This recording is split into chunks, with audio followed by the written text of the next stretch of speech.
Salam Sénégal, salam alaikum aduna, man Momo Dieng, maa ngi nuyu ñëpp di ziar ñëpp li may def nii nag du dara lu dul woote bi woote jàmm la le 23 ce mercredi sitting bi nga xamante ne moom la ñu war a amal ñun acteurs culturels yi képp koo xamante ne rek yaa ngi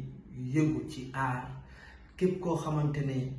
yaa ngi dund ci art maa ngi lay invité ce mercredi ci sitting bi nga xamante ne moom la ñu war a amal ci place de la nation dara waralu ko nag lu dul bëgg a liggéey ay jeunes yoo xamante ne jeunes yu engagé yi nga xamante ne liggéey rek la ñu bëgg liggéey rek la ñu gëm te ku ne xam ne liggéey mooy doxal réew ñun wàllu yi ñu nekk dañoo am nag solo loolu ci réew mi muy culture ku ne xam ne culture mooy réew donc li ñuy woote jàmm la dañ koy def ci discipline dañ koy def ci respect ku ne xam ne ñun artistes yi respect lañu mës a prôné fépp fu ñu woote jàmm moo fay xew donc may woowaat rek sama mbokk artistes yëpp bàyyiwuma kenn ndax communication bu ne def nañ ko sensibiliser ku ne sensibiliser nañ chaque fois ñu ngi def sunu ay vidéo di wax ak population bi ndax ku ne xam ne foofu loolu ngeen ñuy doyee ndax ñun on est des porteurs de voix te porteurs de voix yi kàddu société bi la ñu yor donc saa ñu wootee suñu waxee ñoom dañuy déglu te nag buñ ko defee ba fii muñ lu tolloog 9 mois 10 mois liggéey ñu metti na kër yaa ngi tas artistes musiciens yaa ngi jaay seen ay instruments loolu doy na waar mosuma ko gis donc nag lii nag dara waralu ko lu dul dañoo bëgg a dellu suñu liggéey ay jeunes lañu jëluñu gaal yi di dem suñu réew la ñu bëgg a toog liggéey ko kon nag gars yi maa ngi joxaat ñëpp rendez-vous ce mercredi 23 place de la nation ñëpp nañu teew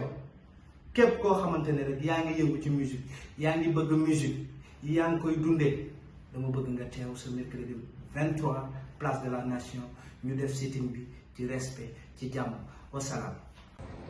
Salam la famille, c'est Positive Black Soul donc dañu amoon benn message pour askan bi pour yéen ñëpp. Bon ñëpp xam nañ instant bi ñun musiciens yi lan la ñuy ñaxtu dañoo bëgg liggéey ñu ne ñu doo leen liggéey ndax dafa mel ni suñu liggéey ñun ñooy lawal corona te ñun ñu ngi koy xeex waaw ñu ngi koy xeex depuis bi ñu commencé léegi nag dañoo comprendre la moo waral ñenn ñi di liggéey ñun duñu liggéey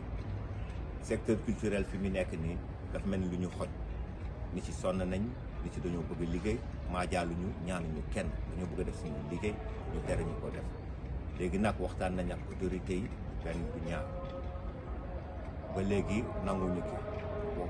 loolu tax bu subaa incha allah mercredi 15h place de la nation maanaam obélisque dinañ fa am benn toogaay bu ñuy wax sit-in ñu leen di woo yéen ñëpp ñi nga xamante ni yéenay supporter culture supporter musique le monde du spectacle ngeen ñëw dooleel xeexuñu xuloowuñu tojuñu oto tojuñu kaar taaluñu pënë defuñu dara ay nit yu civilisé lañ yu responsable dañ leen di ñaan ngeen ñëw dooleel ñu ñi nga xam ne ñu liggéey la ñu bëgg a def ma xaaruñu ko ñu may dépense dañu bëgg ñu bàyyi ñu daw dépense. asalaamaaleykum suma mbokk artistes yi man la Ngoné Ndour bokk ci coalition des acteurs de la musique ànd ak sunu ay alliés di organiser le sitting du mercredi 23 décembre à la place de la nation à partir de 15h ñu ngi leen di rappeler rek pour ngeen teew fa ñëw pour l'intérêt général ba leen di ñëw ngeen indi seen masque indi seen gel et respecter distanciation physique ñu def sitting bu pacifique ngir l'intérêt général jërëjëf. salaamaaleykum gars yi ñu ngi nuyu ñëpp man la Alpha Dieng chanteur orchestre Baobab auteur compositeur di sànni ay kàddu rek ci li nga xam ne moom la ñu bokk ñun ñëpp ñun artistes yi muy li xam ne moo dal ci kaw àdduna bi mais bi mu ñëwee nag dafa gën a metti ci côté artistes yi daanaka ak 1 an ngi ne yoo xam ne artistes yi liggéeyuñu te artistes yi dañu yor njaboot nekk ay borom kër nekk ay père de famille am ay doom yuy jàng ci école privée yi di leen fayal ñuy jàng di fay courant di fay ndox kon suñu liggéey bi bu ñu ko arrêté mooy ñun xamuñu fu ñu jëm lii xew nag mbiru yàlla la mais ñu ngi ñaan son excellence président de la république monsieur Macky Sall ne ko artistes yi ci njabootam lañ bokk ñun lépp luy geste barrière dañ ko doon jël naka jekk ndax ay père de famille lañ ci réew mi lañ dëkk ay référence lañu. kon lépp loo xam ne day yàq ñun bokkuñu ci lépp lu yàq rek artistes yi bokkuñu ci parce que ñun ñooy defar ñooy sensibiliser suñuy message la nit ñi di déglu ñuy ñaan président de la république monsieur Macky Sall mu jàpp ci artistes yi mën a liggéey ndax artistes yi kat bu ñu toogee du baax ay père de famille lañ ku ci ne li nekk sa gannaaw xamoo nu mu toll daanaka ku ne entreprise nga yor orchestre boo gis entreprise la parce que musicien bu ne yor na njaboot techniciens yi ñëpp ci biir ñuy ñaan président de la république ne ko mu woyofal yëf yi te xam ne ci njabootam lañ bokk ñu mën a liggéey mën a yor suñu njaboot mën a sàmm suñu dignité ak suñu ngor loolu rek laa amoon lu ma ciy wax di jaajëfal ñëpp jaa ngeen jëf. Après plus de 8 mois d'inactivité, nous sommes frappés par l'arrêté du 12 décembre 2020 portant sur la suspension des autorisations de faire de la musique, des chants, des danses dans les débits de boissons. Cet arrêté, par son fond et sa forme, n'a fait que refléter le mépris et le manque de considération que les autorités du Sénégal ont pour la culture, ses acteurs et leurs familles. Alors que l'ensemble des secteurs de la vie active, transport en commun, marché, foires, écoles, universités, fonctions publiques, pèlerinages religieux, cérémonies familiales continuent à travailler sous la contrainte du respect des mesures barrières. On refuse au secteur de la culture ce droit légitime. Aussi, partout dans le pays, les manifestations culturelles ont été arrêtées, parfois violemment, en faisant fi des conséquences économiques et du vécu des artistes. Or, à notre plus grand étonnement, le 17 décembre, la 3e édition de Financial Africa Awards a ouvert ses portes au Musée des civilisations noires à Dakar. Le ministre de l'économie, du plan et de la coopération est venu présider à la cérémonie d'ouverture des travaux de la rencontre. Cette manifestation s'est poursuivie, tenez-vous bien, avec un dîner de gala où un orchestre a joué dans une salle sous la responsabilité du ministre de la Culture qui enfreint de fait l'arrêté du 12 décembre 2020.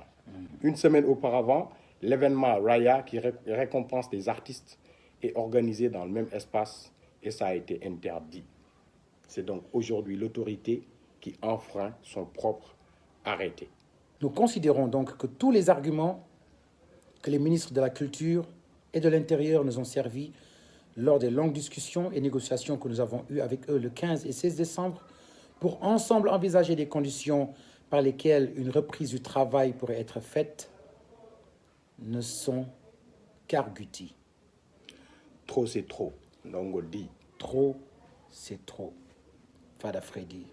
Daraji Family. salaamaaleykum mbokk yi xarit yi man la Yoro Ndiaye maa ngi woo suma mbokk artistes yëpp di leen wax ne leen l'heure est à l'unité nañu fàtte suñu ay problèmes personnels ñu booloo comme un seul homme benn ennemi la ñu am muy coronavirus bi nga xamante ne moo yàq suñu activité yëpp donc di wax état aussi ne ko ñun ñoom ni ñu nekkee responsabilité ci xeex maladie bi noonu la ñu nekkee responsable en tant que porteur de voix donc mais nañ ñu bàyyi ñu liggéey suñu liggéey tout en respectant vraiment les gestes barrières pour mën a jouer suñu rôle pleinement sinon bu maladie bi jàllee dina fi bàyyi ay léget économique yoo xamante ne bii dina sooxe vraiment dina njaboot yu bari dinañ tas parce que ñun amuñu lu may lii moom la ñu yaakaar suñu njaboot yi moom la ñu yaakaar ñu bari ñu nekk suñu ginnaaw ñoom la ñu yaakaar donc xeex maladie bi terewul ñu organiser ñu liggéey nous sommes des personnes responsables et censées mën nañu respecter gestes barrières yi di liggéey te jàmm ne ñooy Sénégal jëm kanam.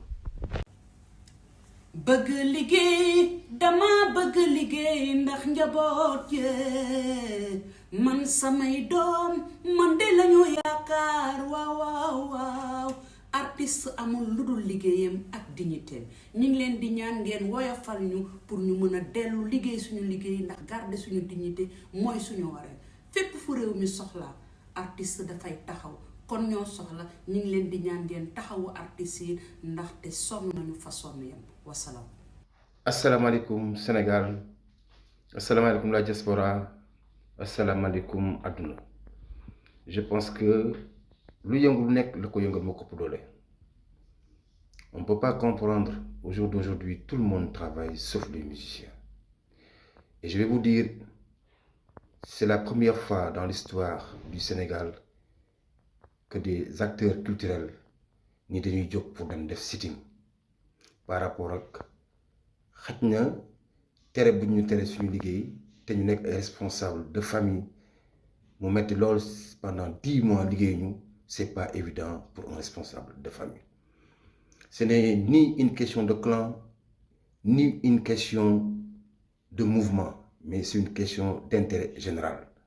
maa ngi leen di woo yéen ñëpp incha allah le mercredi 23 ñun ñëpp ñu daje ci place de la nation pour sitting. On va faire ça pacifiquement parce qu'on est des responsables et je pense que les autorités vont comprendre que c'est vraiment grave pour nous les acteurs culturels. Bon dañoo bokk nag lépp bokk Sénégal ñu xam ni ci ay nit de valeur donc dañu war a xàccandoo dóorandoo mais comme je viens de le dire pacifiquement parce que dañu bëgg rek nit ñi dégg ñu xam ni ñun aussi dañu war a liggéey parce que ay responsables de famille lañu. Bon gars yi vraiment maa ngi jox rendez-vous man Alioune Mbaye Nder mercredi incha allah place de la nation ñu àndandoo daal di wax li nga xamante ni moom lañu bëgg pour suñu njiit yi defal ñu ko pacifiquement avec beaucoup de respect. Merci beaucoup, c'est le Sénégal qui gagne.